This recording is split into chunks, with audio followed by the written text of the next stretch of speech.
Hey guys, it took me a long time to get around to this film, mainly due to its runtime, and I'm glad that I sat and watched through it all. I didn't stop, I did take a break at the intermission, but I found that it was important that I try to give it the time it's due. Because when you're on streaming, you can pause and come back. You can watch it in 3 sections or whatever. But I wanted the epic grand scale of it to feel like the epic grand scale it was supposed to. This movie did not land for me.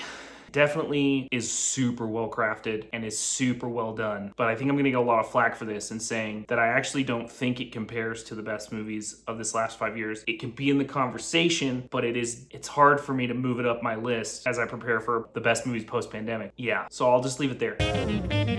Okay, so I'm not gonna do too much editorializing here, but I just wanna touch on a couple of things about this movie that just don't land. First off, it's the runtime. It's epic, it's grand, it's a masterpiece of just like craft from Brady Corbett. The runtime being long, being a negative, is something I don't like to say because I actually don't feel like that's the case. I don't feel like most movies that are long suffer because they're long. But let me just say this. I didn't feel like it was slow. I didn't feel like I was forcing myself to get through it or, subjecting myself to a long movie was hard. It was more that I just felt like the movie itself, while it deals with all of these very nuanced themes and about, racism and Judaism and the plight of the immigrant and Christianity versus Judaism and versus secularism and the, elements of relationship and how we interact with others in our world and what we do out of compassion versus, selfish attitudes and how suppressed your sexuality can be, and all of this stuff that's at play in this movie is really well done. I'm not trying to take away from that. Watching the film, though, felt like none of that was... How do I say this?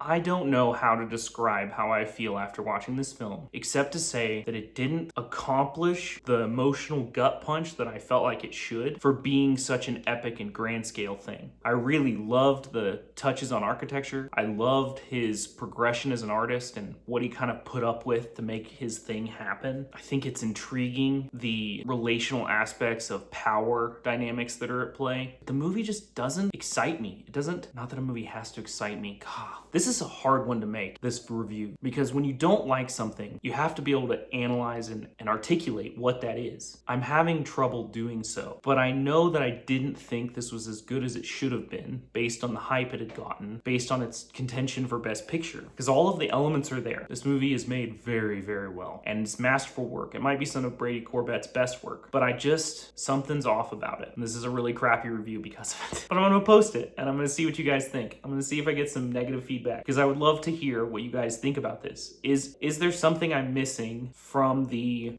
overarching narrative that justifies everything in the film? It doesn't have to be one central theme or anything, but it'd be nice if there was one. And I think that I'd like some pushback on when a movie earns its runtime, because I wasn't bored in this film, but afterwards I felt like I was lost. Felt like something had been lost. And maybe that was the point. I don't know. I need some feedback. So I'm gonna leave it there. Let me know what you think down in the comments. I don't know what to do with this film. Don't forget to like and subscribe. Thanks for watching.